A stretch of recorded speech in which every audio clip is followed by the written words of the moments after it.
नमस्कार, उड़ान आईएएस अकादमी के ई लर्निंग प्लेटफॉर्म पर आप सभी का स्वागत है। मैं हूं सुधीर वर्मा और इस वीडियो के अंतर्गत हम देखेंगे आपके पाठ्यक्रम का एक महत्वपूर्ण हिस्सा छंद।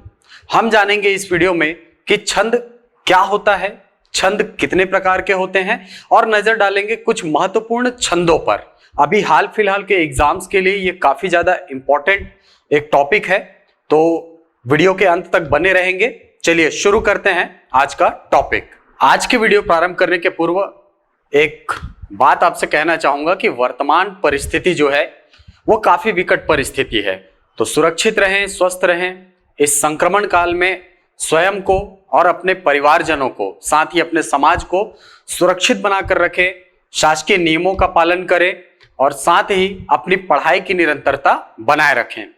चलिए, तो सबसे पहले छंद की परिभाषा। छंद क्या है?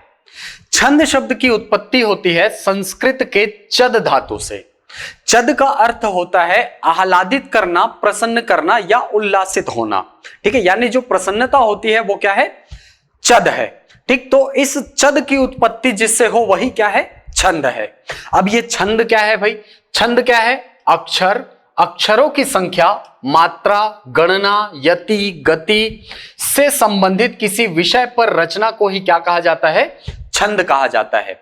यानी ऐसी रचना जो कि वर्णों के अनुसार, मात्राओं के अनुसार, गणना के अनुसार, यति और गति के अनुसार बद्ध रूप से एक विशिष्ट प्रकार के रस की उत्पत्ति करते हैं, वही क्या है? छंद कहलाते हैं। छंद का अर्थ क्या हुआ? अब समझ आया कि छंद जो है वो एक विशेष प्रकार की रचना होती है जिसमें मात्राओं का क्रम, गणनाओं का क्रम, यति और गति का क्रम क्या होता है? सुनिश्चित होता है। ठीक, निश्चित चरण, लय, गति, वर्ण, मात्रा, यति, तुक आदि से नियोजित पद्य रचना को ही क्या कहा जाता है? छंद कहा जाता है। ठीक, आपने अगर दर्शन शास्त्र पढ़ा होगा तो आपने ये भी पढ़ा होगा कि वेदांग, ठीक है, वेदांग 6 प्रकार के होते हैं, तो उनमें से एक वेदांग है छंद। ठीक है, व्याकरण, ज्योतिष, ये सारे क्या है? वेदांग है। तो इनमें से वेदांग एक क्या है? छंद है। ठीक, छंदों की रचना क्यों की गई? सबसे पहली बात यही आती है कि छंद की रचना क्या होती है। ठीक, देखिए आपने ये पढ़ा होगा कि वेद जो है वो, जो वेद होते हैं वो क्या होते हैं? श्रुति मूलक ग्रंथ होते हैं। ठीक है, श्रुति मूलक ग्रंथ बोलने का मतलब क्या होता है? ऐसी रचनाएं जो कि पीढ़ी दर पीढ़ी सुनकर याद कर की जाती है। ठीक है, यानी कि वो पीढ़ी दर पीढ़ी किसके द्वारा हस्तांतरित होती है? वो शब्दों के माध्यम से हस्तांतरित होती है, वो सुनकर याद किया जाता है। ठीक है, सुनकर याद किया जाता है। तो आप खुद सोचिए कि अगर कोई रचना, ठीक है, गद्य के रूप में हो, गद्य यानी कि पैराग्राफ के रूप में अगर हो, तो उसको याद करना कठिन होता है। लेकिन अगर वही पद्य के रूप में हो, ठीक है, पद्य के रूप में हो, तो इसको याद करना आसान होता है। क्यों होता है? क्योंकि उसमें लयात्मकता होती है। ठीक है, लय होता है उसमें, लय के अनुसार किसी भी चीज को याद करना आसान होता है। ठीक है, गद्य के रूप में याद करना मुश्किल होता है क्योंकि मानवीय बुद्धि की एक सीमा होती है। इसीलिए वेदों को हस्तांतरित करने की जब बात आई पीढ़ी दर पीढ़ी, तो वहां पर पद्य का सहारा लिया गया, न कि गद्य का। ठीक है, क्योंकि पद्यात्मक रचना याद करने के लिए सुगम होती हैं। ठीक, तो वहीं से फिर जन्म होता है किसका? छंद का।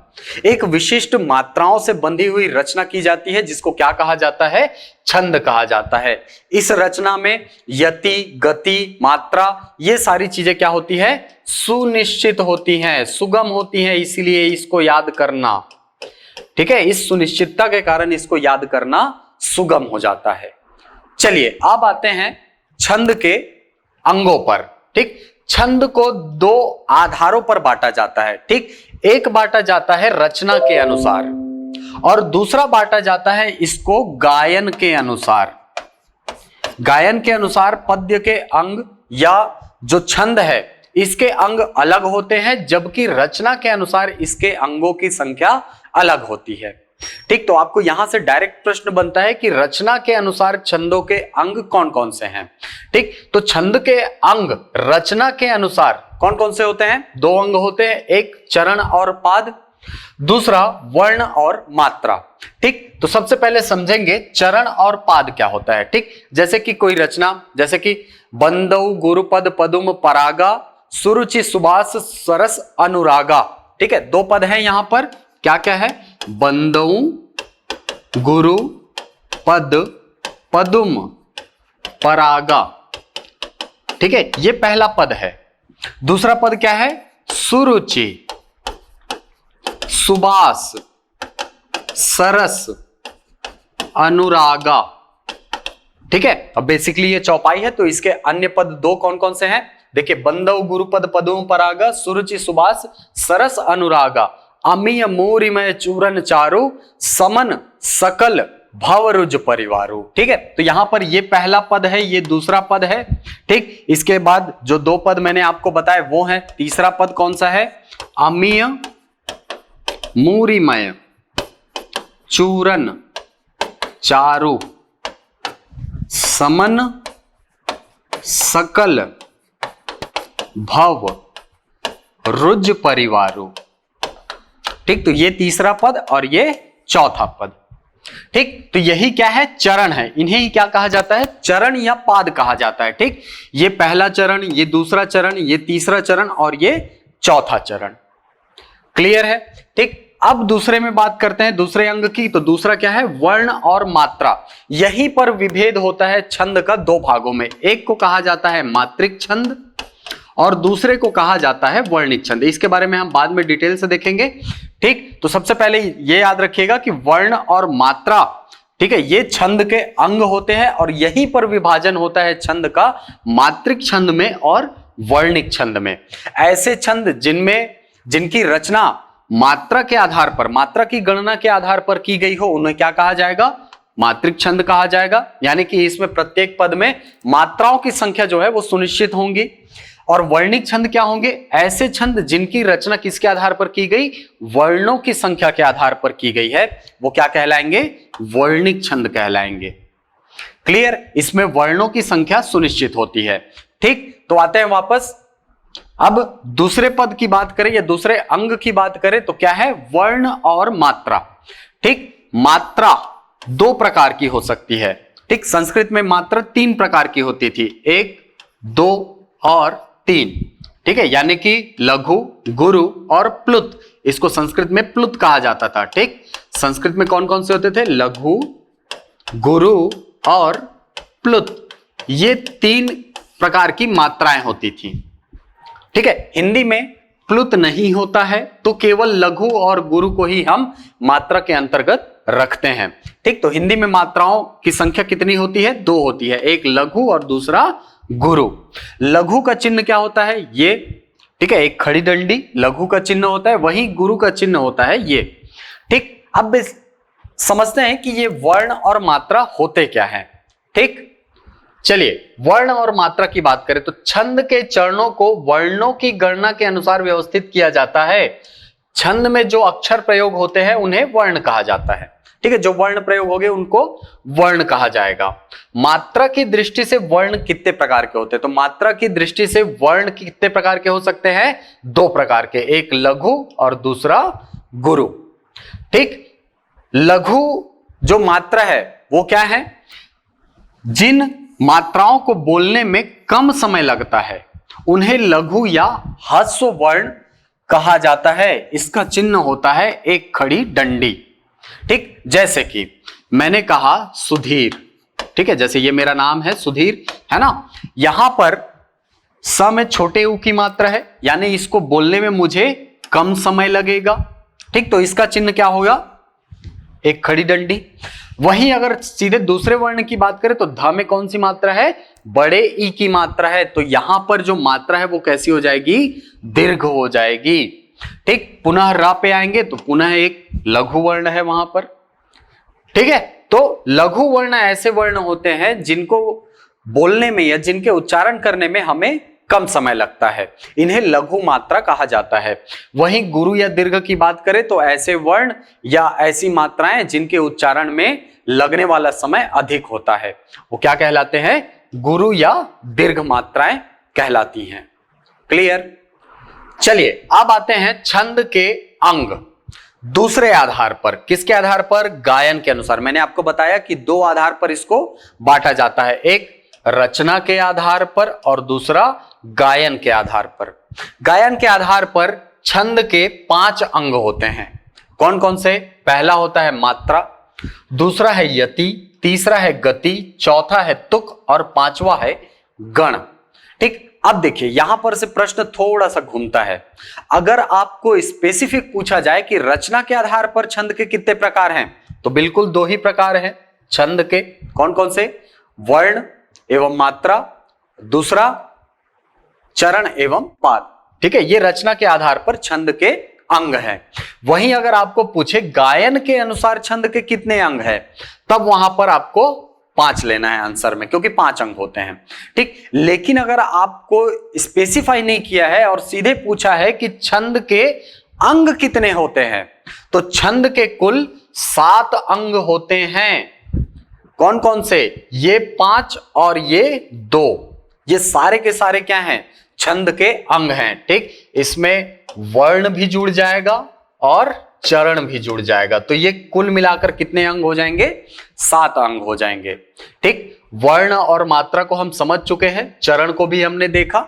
अब आगे देखते हैं इन चारों बचे हुए अंगों को। तो सबसे पहले मात्रा। मात्रा क्या है? जैसा कि मैंने बताया, वर्णों के उच्चारण में लगने वाला समय ही क्या है? मात्रा है। ठीक, यति, जब आप किसी पद्य का पाठ करते हैं, जब आप कोई भी कविता पढ़ते हैं, तो कुछ पद्यों के बाद, या यूं बोला जाए कि कुछ चरणों के बाद आपको रुकना पड़ता है, सांस लेना पड़ता है, वही क्या है? यति है। जहां पर आप सांस लेने के लिए रुकते हैं वही क्या है? यति है। ठीक है, यति जो है इसका लयात्मकता में बहुत बड़ा योगदान होता है। ठीक, क्योंकि यदि काव्य में यति नहीं रही, तब वहां पर जो दोष उत्पन्न होता है उसे कहा जाता है यति भंग का दोष, या यति भंग दोष कहा जाता है। तो यति भंग दोष ना हो, इसके लिए आवश्यक होता है कि मात्राएं सही लगी हों। काव्य की मात्रा अगर सही हो तो वहां पर यति भंग दोष नहीं होता है। इसको आपने बचपन में एक उदाहरण से समझा होगा। ठीक है, रुको मत जाने दो, एक यही कथन होता है। दूसरा, रुको मत जाने दो, यहां से हमने देखा। ठीक है, देखो, रुको मत जाने दो, आपने यति कहां पर लिया? रुको शब्द के बाद, जिसको आप अल्प विराम से दिखा रहे हैं। वहीं दूसरे वाक्य में अगर देखेंगे तो कहां पर लिया गया है? यति मत शब्द के बाद, रुको मत जाने दो। देखिए शब्द वही है किंतु अर्थ बदल गया है। यही क्या है? यति भंग का दोष है। इसके कारण अर्थ में भिन्नता आ जाती है। क्लियर? ठीक, तो यति को पढ़ेंगे कि पद्य का पाठ करते समय गति को तोड़कर जो विश्राम दिया जाता है उसे यति कहते हैं। सरल शब्दों में छंद का पाठ करते समय जहां पर कुछ देर के लिए रुकना पड़ता है उसे यति कहा जाता है। ठीक, इसे विराम और विश्राम भी कहते हैं। इसके लिए चिन्ह कौन कौन सा होता है? अल्प विराम होता है, 1 खड़ी डंडी, 2 खड़ी डंडी और विस्मयादि बोधक चिन्ह का प्रयोग किया जाता है। ठीक है, तो ये क्या है? ये यति है। ठीक, हर छंद में बीच में रुकने के लिए कुछ स्थान निश्चित होते हैं, इसी रुकने को विराम या यति कहते हैं। ठीक, तो जब आप कोई भी कविता पढ़ेंगे तो वहां पर आप जो थोड़ी देर के लिए रुकते हैं वही क्या है? यति है। क्लियर? अगला है गति। ठीक है, गति का अर्थ क्या होता है? गति का अर्थ होता है लयात्मकता। ठीक है, जो निरंतर बनी रहे वही तो गति है। तो पद्य के पथ में जो बहाव होता है उसे गति कहते हैं। ठीक है, यानी कि जो लयात्मकता होती है वही क्या है? गति है। क्लियर? अगर गति टूटी तो वहां पर जो दोष उत्पन्न होता है उसे कहा जाता है गति भंग का दोष। ठीक है, गति भंग और यति भंग ये दोनों काव्य में आते हैं।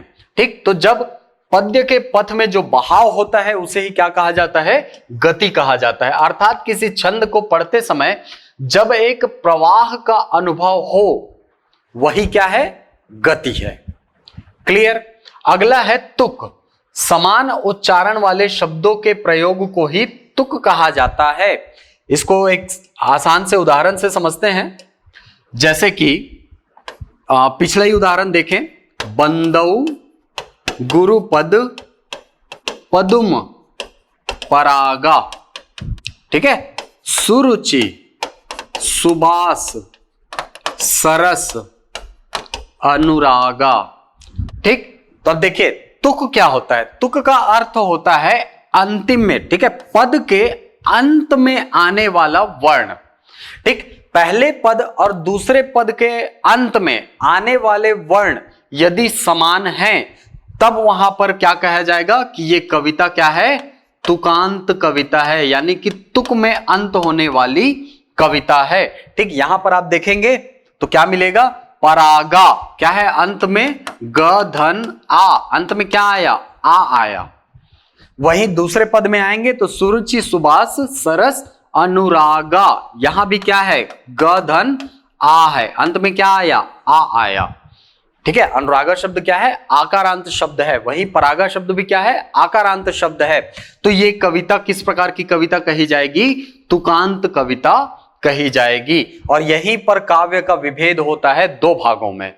एक को कहा जाता है तुकांत कविता, ऐसी कविता जिसमें अंतिम वर्ण समान हो पद्यों के बीच में। ठीक, और दूसरा है अतुकांत कविता। अतुकांत कविता क्या है, जिसमें अंतिम के पद जो है वो समान नहीं होते हैं, या अंतिम वर्ण जो है पदों का वो समान नहीं होता है। और इस प्रकार के काव्य जो है वो क्या कहलाते हैं, मुक्तक काव्य कहलाते हैं, ये भी याद रखिएगा। ठीक है, जिसमें तुक नहीं होता वो काव्य कैसे कहलाते हैं, मुक्तक काव्य कहलाते हैं। ठीक, इन्हें ही मुक्त छंद भी कहा जाता है, ये भी याद रखिएगा, इन्हें ही क्या कहा जाता है, मुक्त छंद कहा जाता है, जिनमें तुकांत नहीं होता है। चलिए तो अब आते हैं गण में। गण का अर्थ क्या होता है, गण का अर्थ होता है मात्राओं का सुव्यवस्थित क्रम। ठीक है, इसमें गण की गणना करते समय हम 3 वर्णों को लेते हैं। ठीक, बहुत इंपॉर्टेंट टॉपिक है, यहां से आपको प्रश्न बनता है। ठीक, तो सबसे पहले पढ़िए कि मात्राओं और वर्णों की संख्या और क्रम की सुविधा के लिए 3 वर्णों के समूह को एक गण मान लिया जाता है। ठीक, तो इसके लिए आपको सबसे पहले पता होना चाहिए मात्राएं और मात्राओं की गणना।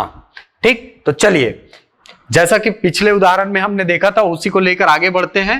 ठीक है, बंदौ गुरु पद पदुम परागा। ठीक है, ये पहला पद था चौपाई का। दूसरा पद था सुरुचि सुबास सरस अनुरागा। ठीक, बहुत इंपॉर्टेंट टॉपिक है। सबसे पहले देखते हैं मात्राओं की गणना करना। ठीक, तो यहां पर आप देख पा रहे हैं ब, फिर अम की मात्रा, उच्चारण में जाइए, बंदौ। ठीक है, ब के बाद कौन है, अम की मात्रा है, द है, फिर उ है। ठीक, तो ब में कोई बड़ी मात्रा है क्या, नहीं, एक मात्रा है। ठीक, यानी यहां पर लघु का चिन्ह लगेगा। अम के लिए एक का चिन्ह लगेगा, यानी लघु का चिन्ह। द में लघु का चिन्ह, उ भी छोटा है तो लघु का चिन्ह। ठीक, ये बंदौ के लिए चिन्ह हो गया। ठीक, ऐसे ही गुरु, ग में छोटे उ की मात्रा, र में छोटे उ की मात्रा, पद पद क्योंकि दोनों में छोटी मात्रा लगी हुई है। ठीक, पदुम पदुम, द की मात्रा छोटी है तो वहां पर भी ये क्या होगा, लघु मात्रा आएगी। ठीक, उसके बाद प रा गा। ठीक, प के लिए लघु, र में आ की मात्रा लगी हुई है, यानी कि र का उच्चारण अधिक समय तक होगा। ठीक, तो इसीलिए यहां पर जो चिन्ह लगे वो कौन सा लगेगा, दीर्घ का चिन्ह लगेगा, गुरु का चिन्ह लगेगा। ठीक, वहीं ग में भी क्या लगेगा, गुरु का चिन्ह लगेगा। चलिए ये जो उदाहरण है, ठीक है, बंदौ गुरुपद पदुम परागा सुरुचि सुबास सरस अनुरागा अमीय मूरिमय चूरन चारु समन सकल भव रुज परिवारु। जैसा कि मैंने आपको बताया कि ये क्या है, एक चौपाई का उदाहरण है। चौपाई या इसे ही चतुष्पदी छंद कहा जाता है। ठीक है, चतुष्पदी यानी 4 पदों वाला छंद कहा जाता है इसे ही। ठीक, तो इसमें कुल मात्राओं की संख्या प्रत्येक पद में 16-16 होती है। एक अर्ध सम्मात्रिक छंद का उदाहरण है चौपाई। ठीक है, अर्ध सम्मात्रिक क्यों? देखिए 3 प्रकार की मात्राओं के आधार पर 3 प्रकार की होगी। कौन कौन सी? एक मात्रिक छंद, एक अर्ध सम्मात्रिक छंद और तीसरा मुक्त छंद। ठीक है, उसके बारे में आगे पढ़ेंगे।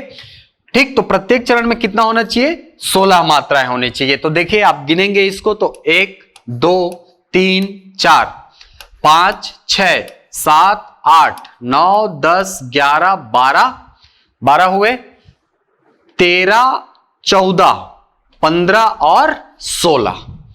तो इस प्रकार से कुल 16 मात्रा प्रथम चरण में, 16 मात्रा द्वितीय चरण में और इसी प्रकार 16-16 मात्राएं तीसरे और चौथे चरण में हमको देखने को मिलती है। किसके अंतर्गत?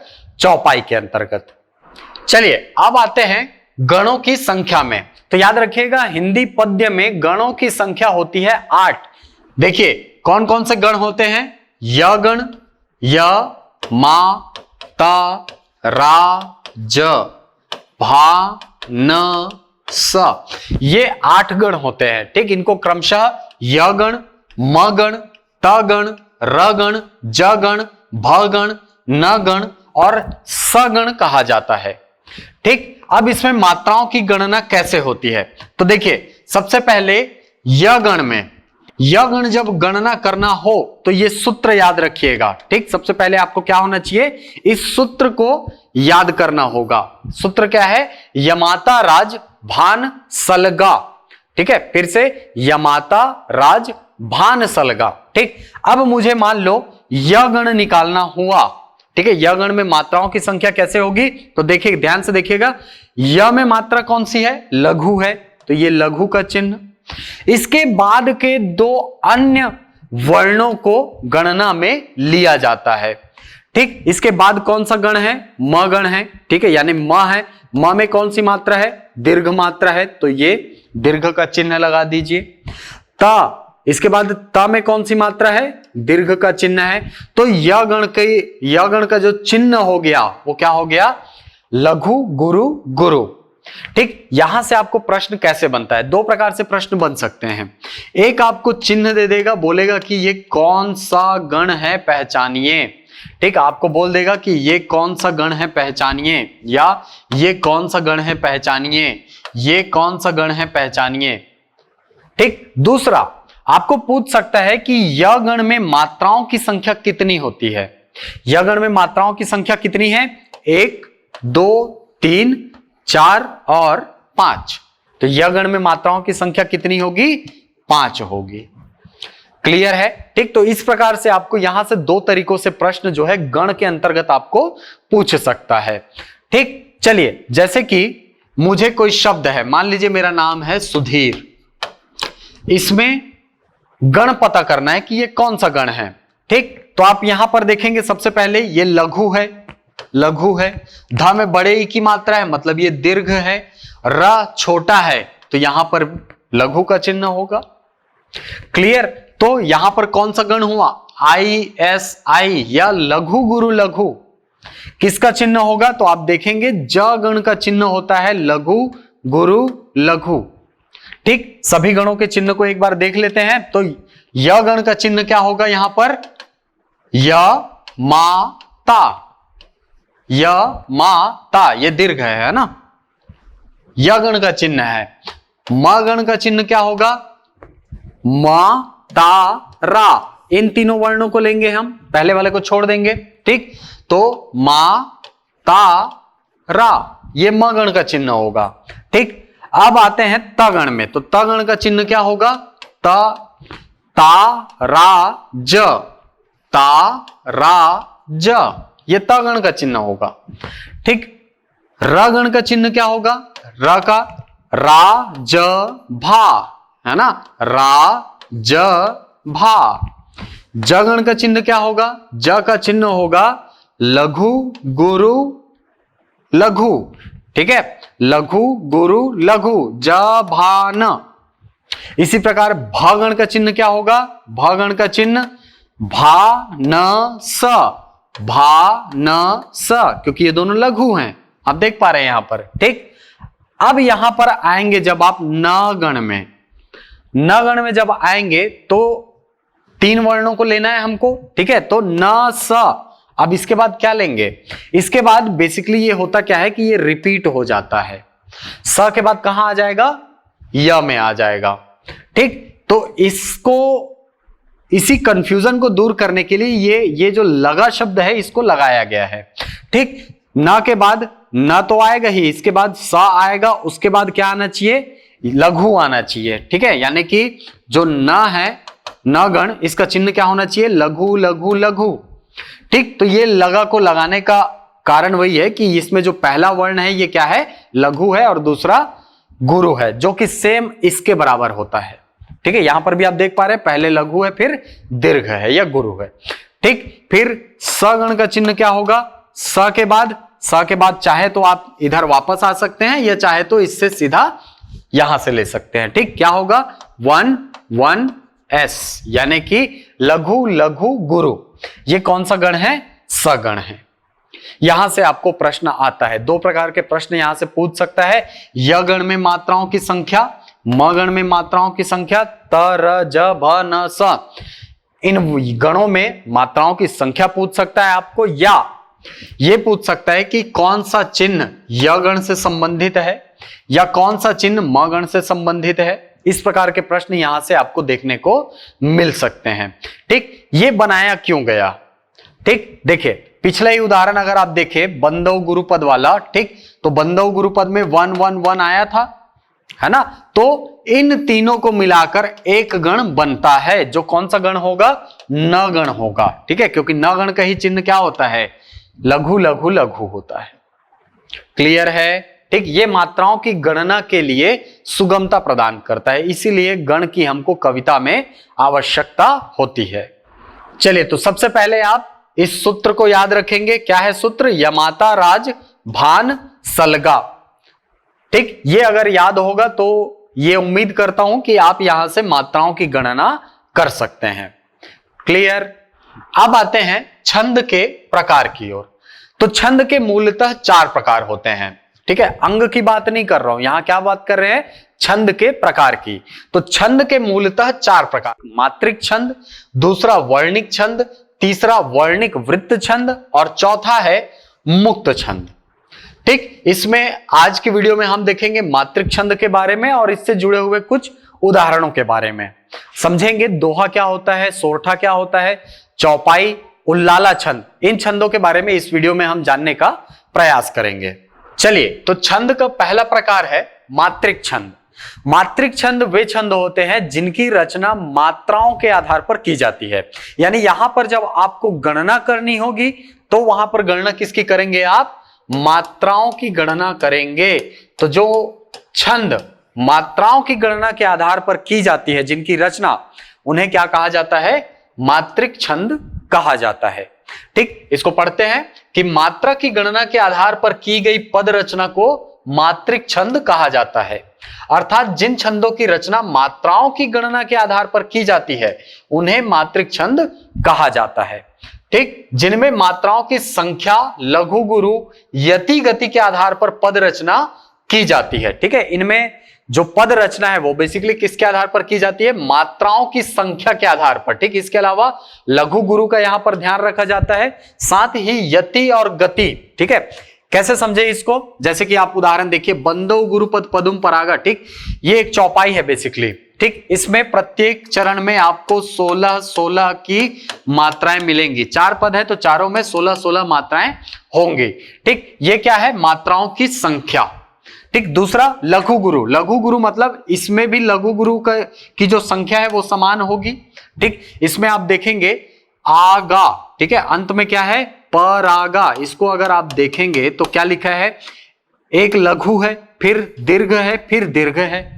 यहां पर आप आएंगे अनुरागा, तो यहां पर भी क्या है, एक लघु है और 2 दीर्घ है।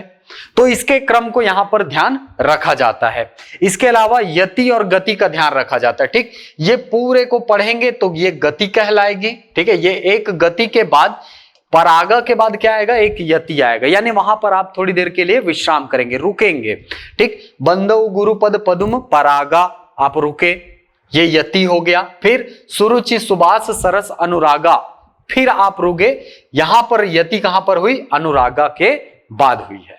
ठीक, तो जब इस आधार पर रचना की जाती है तो उसे क्या कहा जाता है, मात्रिक छंद कहा जाता है। मात्रिक छंद 3 प्रकार के होते हैं। पहला है सममात्रिक छंद, ठीक है, या इसे ही पूर्ण मात्रिक छंद कहा जाता है। ठीक है, इसको याद रखेंगे, पूर्ण मात्रिक छंद या सममात्रिक छंद। इसमें प्रत्येक चरण में मात्राओं की संख्या समान होगी, साथ ही उनका क्रम भी समान होगा। ठीक है, क्रमबद्धता होगी वहां पर मात्राओं की, तब वो क्या कहलाएंगी, पूर्ण मात्रिक छंद कहलाएंगी। दूसरा है अर्ध मात्रिक छंद, या इसे ही अर्ध सममात्रिक छंद भी कहा जाता है। इसमें मात्राओं की संख्या चारों पद में समान होंगी, लेकिन उनका क्रम सुनिश्चित नहीं होगा, या क्रम जो है आगे पीछे हो सकता है, लेकिन मात्राओं की संख्या समान होगी। यह याद रखिएगा। प्रत्येक चरण में कितने हैं, 16 है, यहां भी 16, ये भी 16, यहां भी 16। ठीक है, 16 मात्राएं सब में है, लेकिन क्रम समान नहीं होता है। ठीक, एक है विषम मात्रिक छंद। विषम मात्रिक छंद उन छंदों को कहा जाता है जहां पर मात्राओं की संख्या समान नहीं होती है। ठीक है, इन्हें ही मुक्तक छंद भी आप कह सकते हैं। इन्हें ही आप क्या कह सकते हैं, मुक्तक छंद भी कह सकते हैं। ठीक, मुक्तक छंद में भी बेसिकली जो मात्राओं की गणना है वो नहीं की जाती है। ठीक, वो क्या कहलाती है, विषम मात्रिक छंद। इसमें चूंकि मात्राओं की संख्या प्रत्येक पद में अलग अलग होती है, इसीलिए इसको क्या कहा जाता है, विषम मात्रिक छंद भी कहा जाता है। ठीक, तो आइए देखते हैं कुछ मात्रिक छंदों के बारे में। तो प्रमुख मात्रिक छंद, यहां से आपको डायरेक्ट प्रश्न बनता है, इनमें कौन सा मात्रिक छंद है, या इनमें से कौन मात्रिक छंद का उदाहरण नहीं है, डायरेक्ट प्रश्न बनता है। तो ये 16 जो है वो मात्रिक छंद के उदाहरण है, जिसमें आते हैं कौन कौन, दोहा छंद, सोरठा छंद, रोला, गीतिका, हरि गीतिका, उल्लाला, चौपाई, बरवय। बरवय को ही क्या कहा जाता है, विषम छंद कहा जाता है। ठीक, इसमें बेसिकली 2 छंदों का मेल होता है ना। छप्पय छंद, कुंडलिया छंद। कुंडलिया छंद में भी 2 प्रकार के छंद मिले होते हैं। शुरू में आपका दोहा होगा, फिर उसके बाद आपका उल्लाला छंद आता है। ठीक, उसके बाद दिग्पाल छंद, आल्हा या वीरखंड छंद, इसके अलावा सार छंद, तांटक छंद, या इसे ही त्राटक छंद भी कहा जाता है, रूपमाला छंद और त्रिभंगी छंद। ये कुछ छंद है जो कि मात्रिक छंद के उदाहरण हैं। अब इनमें से कुछ छंदों को हम इस क्लास के अंतर्गत देखेंगे। चलिए, तो सबसे पहला छंद है दोहा। ठीक है, दोहा छंद जो है वो एक अर्ध सममात्रिक छंद होता है। इसमें प्रत्येक चरण में, ठीक है, देखिए इसमें भी 4 चरण होंगे। पहले चरण में 13, दूसरे चरण में 11, तीसरे में पुनः 13 और चौथे में 11 मात्राएं होती हैं। ठीक, मात्रिक छंद है तो यहां पर गणना किसकी की जाएगी, मात्राओं की जाएगी। ठीक, तो 13, 11 के कुल 2 पद होते हैं, या यूं बोल सकते हैं कि कुल 4 पद होते हैं, जिसमें पहले पद और तीसरे पद में 13 मात्राएं, जबकि दूसरे और चौथे पद में 11 मात्राएं होती हैं। उदाहरण देखिए आप यहां पर, श्री गुरु चरण सरोज रज निज मन मुकुरु सुधारी। ठीक, मात्राओं की गणना करेंगे। श्री में कितनी मात्रा, 2, गुरु में, ग में छोटे उ की मात्रा 1, रू में छोटे उ की मात्रा 1, चरण सरोज सरोज, रज रज। तो यहां पर जब आप गणना करेंगे तो ये कितनी मात्राएं होंगी, 13 मात्राएं होंगी। ठीक, 2, 3, 4, 5, 6, 7, 8, 9, 10, 11, 12 और 13। इसी प्रकार जब आप दूसरे पद में आते हैं तो यहां पर कुल कितनी मात्राएं होंगी, 11 मात्रा होंगी। ठीक, जैसे निज, न में छोटे ई की मात्रा है तो 1, ज में छोटे ई की मात्रा है तो 1, म न, मुकुर छोटे उ की मात्रा है ना, दोनों में, मुकुर, मुकुर का अर्थ क्या होता है, दर्पण। सुधारी, ठीक है, सु धा में बड़े आ की मात्रा है तो वहां पर दीर्घ होगा, और र में छोटे ई की मात्रा है तो वहां लघु होगा। कुल करेंगे इसको तो 1 2 3 4 5 6 7 8 9 10 और ये 11। तो इस प्रकार से कुल 11 मात्रा जो है वो दूसरे और चौथे चरण में आपको दोहा के मिलता है, जबकि पहले और तीसरे चरण में आपको 13 मात्राएं मिलती हैं। इसकी एक और खासियत होती है दोहा छंद की कि इसके अंत में, ठीक है, ये जो पद है इसके अंत में एक लघु और एक गुरु का योग होता है। ठीक, एक लघु होगा एक गुरु होगा, जैसे यहां पर एक गुरु है एक लघु है, वैसे ही यहां पर एक गुरु है और एक लघु है। तो ये अंत में क्या है, तुक का निर्माण करते हैं, इन्हीं से तुक का निर्माण होता है दोहा के अंतर्गत। क्लियर? चलिए अगला छंद है सोरठा छंद। सोरठा छंद जो है वो ठीक उल्टा होता है दोहा के। दोहा में पहले चरण में 13, तीसरे चरण में 13, दूसरे और चौथे चरण में 11 मात्राएं होती थी। ठीक उल्टा होता है सोरठा में। इसमें पहले और तीसरे में 11 मात्राएं होंगी, जबकि दूसरे और चौथे में 13 मात्राएं पाई जाती हैं। ठीक, जैसे जो सुमिरत सिद्धि होए गणनायक करिबर बदन। ठीक है, जब आप रामचरितमानस पढ़ेंगे तो वहां पर मंगलाचरण के बाद यही पद आता है।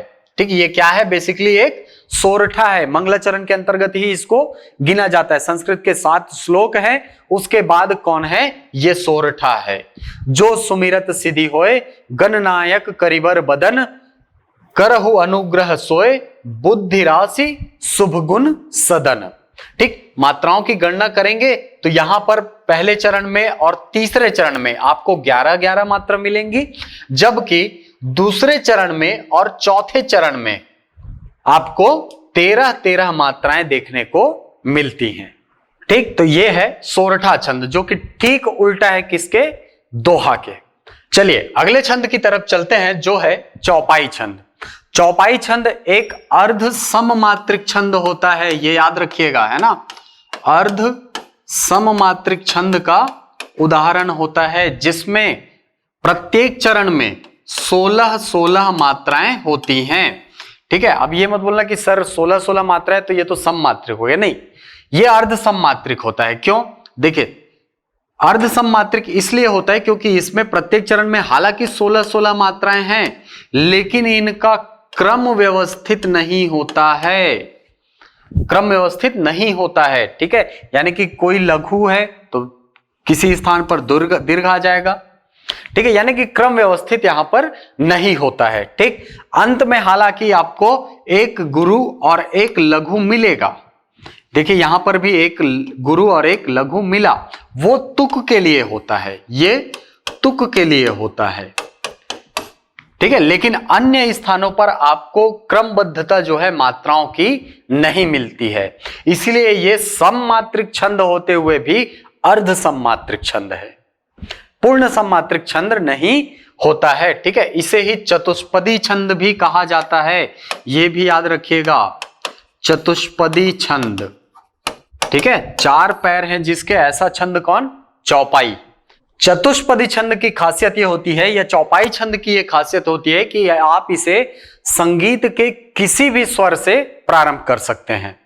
ठीक, जैसे कि आप जब किष्किंधा कांड में, आपको एक प्रसंग सुनाता हूं जिसमें किष्किंधा कांड के अंतिम चरण में, ठीक है, सीता माता की खोज होती रहती है, सीतान्वेषण का कार्य होता रहता है, तो उस समय हनुमान जी को स्वयं प्रभा मिलती है, और स्वयं प्रभा की सहायता से वो सारे जो यूथपति हैं, वानर यूथ हैं, वो कहां पहुंचते हैं, समुद्र के तट पर पहुंचते हैं।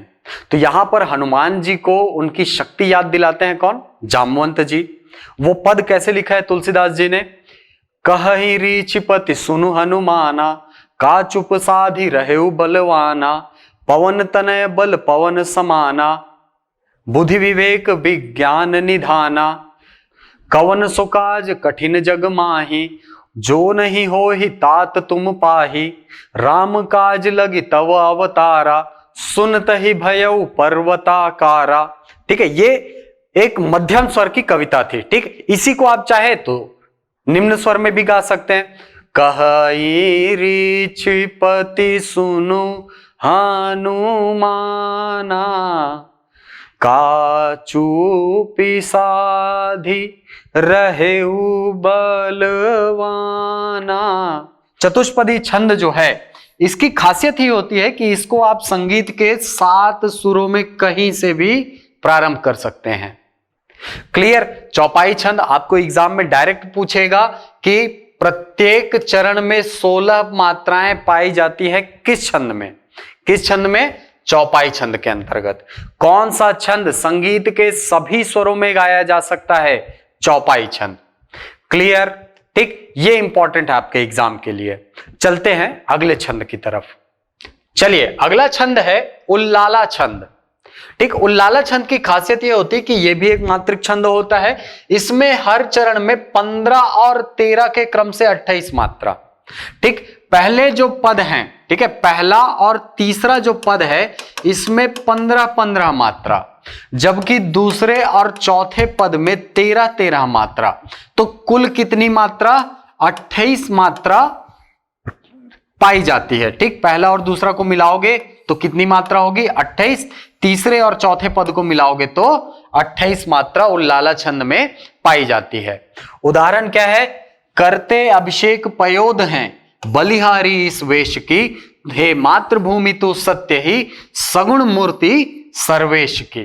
ठीक, तो इसमें प्रारंभिक जो पद है, ठीक है, या यूं बोला जाए पहला जो चरण है इसमें कुल 15 मात्राएं हैं, वहीं तीसरे चरण में भी 15 मात्राएं, दूसरे और चौथे चरण में आपको 13-13 मात्राएं देखने को मिलती हैं। आप खुद से गणना कर सकते हैं मात्राओं की, मैं ऐसी आशा करता हूं। चलते हैं अगले छंद की तरफ। चलिए, अगला छंद है कुंडलिया छंद। कुंडलिया छंद जो है वो बेसिकली एक पूर्ण छंद नहीं होता है, या यूं बोला जाए कि एक मौलिक छंद नहीं होता है, बल्कि इसमें 2 छंदों का मेल होता है। 2 छंद मिले होते हैं। इसमें प्रारंभिक जो छंद है, ठीक है, प्रारंभिक जो 4 पद हैं इसमें दोहा होता है। प्रारंभिक छंद क्या होता है? दोहा होता है। और इसके बाद के जो छंद है ये किसके अंतर्गत आते हैं? उल्लाला छंद के होते हैं। तो इन सभी को मिलाकर, ठीक है, बेसिकली इसमें 6 पद होते हैं, है ना। 6 पद में कुल 2 पद जो है वो दोहा होगा, वहीं 4 पद जो है ये किसके होते हैं? उल्लाला छंद के होते हैं। ठीक, हमने देखा अभी जस्ट उल्लाला छंद क्या होता है। ठीक, तो कुंडलिया छंद जो है वो मौलिक छंद नहीं होता है, इस बात को आप याद रखेंगे। ठीक, आपको प्रश्न पूछ सकता है कि कौन सा एक छंद जो है वो 2 छंदों के मेल से बनता है। कौन सा छंद है? कुंडलिया छंद है। ठीक, तो जैसे कि उदाहरण देखेंगे यहां पर आप, घर का जोगी जोगना आन गांव का सिद्ध, बाहर का बकहंस है हंस घरेलू गिद्ध। इसकी खासियत यह होती है कुंडलिया छंद की, ये जो अंतिम पद है ये उल्लाला का प्रारंभिक छंद बनता है। प्रारंभिक पद यही बनता है। ठीक, जैसे यहां पर देखेंगे, घर का जोगी जोगना आन गांव का सिद्ध, बाहर का बकहंस है हंस घरेलू गिद्ध, हंस घरेलू गिद्ध उसे पूछे ना कोई, जो बाहर का होई समादर ब्याता सोई। ये ऐसे पढ़ा जाता है। ठीक, चित्त वृत्ति यह दूर कभी ना किसी की होगी, बाहर ही धक्के खाएगा घर का जोगी। तो ये क्या है? कुंडलिया छंद है। कुंडलिया छंद की खासियत यह होती है कि इसमें कुल 24 मात्राएं पाई जाती हैं। ठीक है, कुल कितनी मात्रा होगी? 24 मात्रा पाई जाएंगी। ठीक, प्रारंभिक 2 चरण जो है ये दोहा के होंगे, और अंतिम के 4 पद या 4 चरण जो है ये किसके होंगे? उल्लाला छंद के होंगे। पहचानने बोलेगा तो एक चीज हमेशा याद रखना, दोहा का अंतिम पद उल्लाला का प्रथम पद बनता है। क्लियर? चलिए, अगला छंद है रोला छंद। ठीक है, रोला बहुत इंपॉर्टेंट छंद है। यह एक मात्रिक छंद होता है। इसमें 4 चरण होते हैं। प्रत्येक चरण में 11 और 13 के क्रम से 24 मात्राएं होती हैं। अब देखो, यही खासियत जो है वो दोहा का भी है, सोरठा का भी है। देखा था हमने। ठीक, दोहा में क्या होता है? दोहा में भी 13-11 का क्रम होता है, सोरठा में 11-13 का क्रम होता है, और रोला छंद में भी 11-13 का क्रम होता है। अंतर क्या होता है? देखिए, आपको इन दोनों में पहचानने बोल सकता है कि ये जो सोरठा है या ये जो रोला छंद है, इसमें अंतर क्या है? तो देखिए, ठीक, दोनों में अंतर क्या होता है कि ये जो रोला छंद है इसके अंत में दो लघु और दो गुरु का जोड़ा पाया जाता है। दो लघु होगा और दो गुरु पाया जाएगा, जबकि सोरठा में ऐसा नहीं है। ठीक है, यही अंतिम चरणों से ही पहचानेंगे, अंतिम मात्राओं से ही इन दोनों में अंतर स्पष्ट होता है कि सोरठा में अंतिम में दो लघु दो गुरु का जोड़ा नहीं पाया जाता, जबकि रोला छंद में दो लघु और दो गुरु का जोड़ा पाया जाता है।